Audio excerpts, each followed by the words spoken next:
Good evening. আমি মুনমুন লাইফে মুনমুন। কিছু কথা বলতে এলাম তোমাদের সাথে। বিগত কিছুদিন ধরে যেটা ঘটনা চলছে জি কর মেডিকেল কলেজ, সে ব্যাপারেই কথা বলতে এসেছি। একজন মা হয়ে এতটা ভয় হয়তো আমি পাইনি, যেটা জি কর মেডিকেল কলেজের ঘটনা।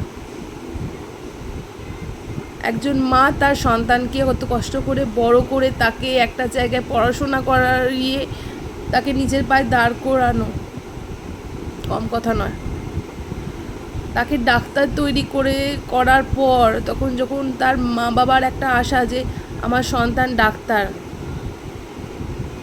তার ভরসা,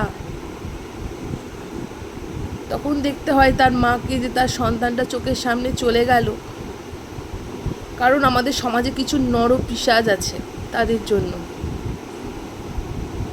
আমার হাজব্যান্ডও চায় আমার মেয়ে ডাক্তার হোক, আমার মেয়েরও আশা যে ডাক্তারি পড়বে, ডাক্তার হবে। আমার মেয়ের মতো অনেক ছেলে মেয়ে সবাইকারই, উভয় নির্বিশেষে সবাইকারই ইচ্ছা যে তারা ডাক্তার হবে, বা তার বাবার ইচ্ছা তার সন্তান ডাক্তার হবে, ইঞ্জিনিয়ার হবে, সব কিছুই আছে। কারণ সবাইকার চয়েস সব নানা রকমের। কী করে তাদেরকে পাঠাবো একটু বলতে পারেন? যে ডাক্তারি পড়তে বা ইঞ্জিনিয়ারিং পড়তে, যাই হোক, ছাড়বোটা কী করে?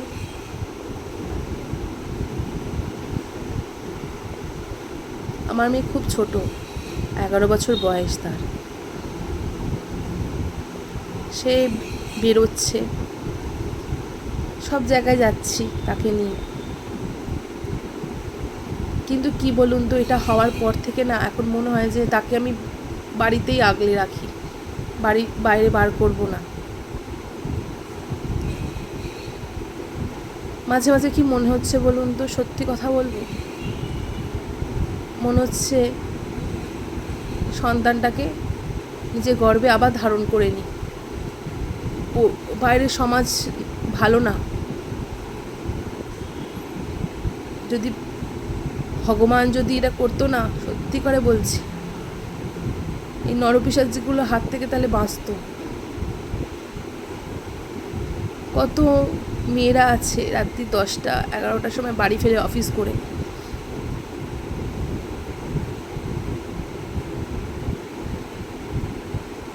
এই নরপিশাচগুলো নিশ্চয়ই আছে কোথাও সামনাসামনি বা আশেপাশে আছে। কি করে বুঝবো?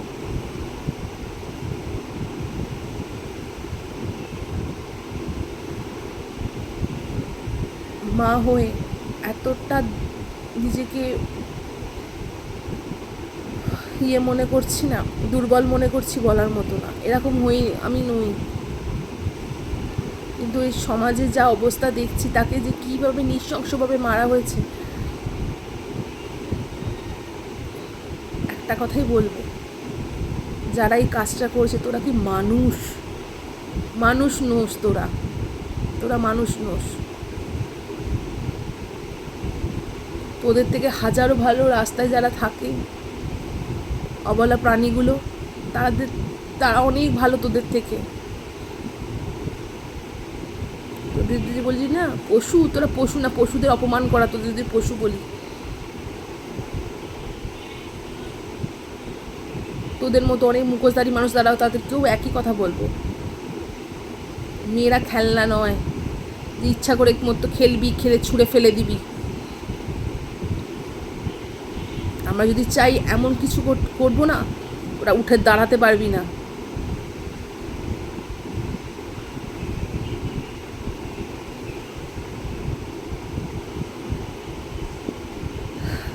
আমরা স্বাধীন হয়েছি, আদৌ কি স্বাধীন হয়েছি?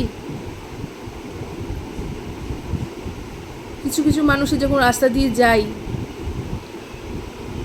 তাদের মেয়েদের ওপর যা, মানে মেয়েদের প্রতি তাদের যে এতটা সম্মান, মানে এত সম্মান দেখলে ভয় লেগে যায়।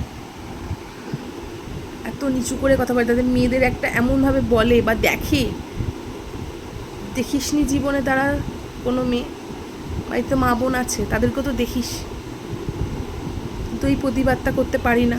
সঙ্গে সন্তান থাকে, আমি কিছু বলবো সেটা যদি আমার সন্তানের উপর গিয়ে পড়ে, এই জন্য বলতে পারি না।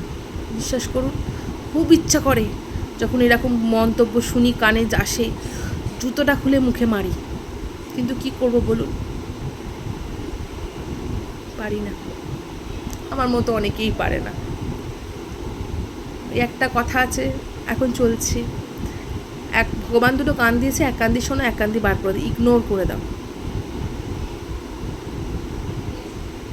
এরকম 2 দিন আগে আমি যাচ্ছি, একটা ছেলে আর মেয়ে, বাচ্চা মেয়ে, ছেলেটারও বাচ্চা, বেশি বয়স না, দুজন মিলে কথা বলছে, কথা বলতে বলতে হাতাহাতি, মেয়েটাকে প্রচণ্ড ধরে মারছে। কারণ কি, তার ফোনে বোধহয় কিছু দেখেছে ছেলেটা, এই জন্য ধরে মারছে। সবাই রাস্তা দিয়ে যাচ্ছে, কিন্তু কেউ প্রতিবাদ করছে না যে কেন মারছিস ছেলেটাকে। আমি বুঝলাম, পাশ কাটিয়ে চলে গেলাম। তার সাথে আরও 4-5 জন ছেলে ছিল, কিন্তু ভয় লাগলো, যদি কিছু বলি, আমার মেয়েটাকে যদি কিছু বলে বা কিছু করে। আমরা পাশ কাটিয়ে চলে এলাম। আমার মতো অনেক লোকই দেখলো, তাকালো, না দেখার মতো চলে এলো।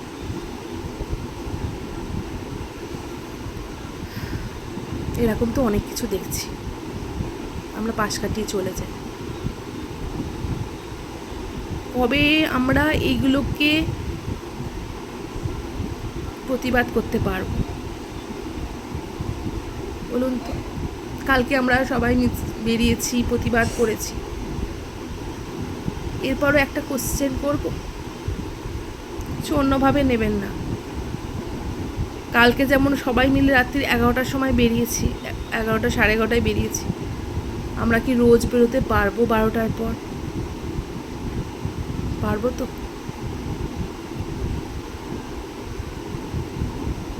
এই কোশ্চেনটা কিন্তু আমার, আপনাদের কাছে আমার, পারবো তো রাত্রি 12টা 12:30 দরকার পড়লে বেরিয়ে যেতে?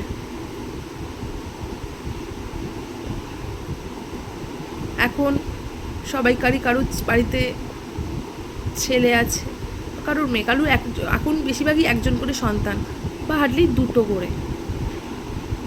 মা বাবা বয়স হলে একটা ছেলে বেরিয়ে যেতে পারে রাত্রি 12টার সময়, কিন্তু একটা মেয়ে কি বেরোতে পারে?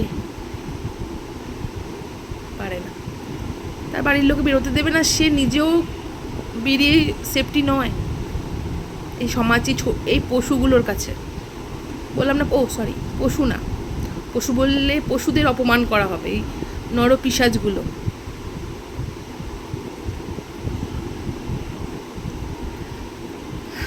আজকে বলবো না, যদি কিছু ভুল বলে থাকি ক্ষমা করে দিও, কিচ্ছু ভুল বলিনি, যেটা দেখছি, যেটা চলছে সেই নিয়ে আমি বলেছি।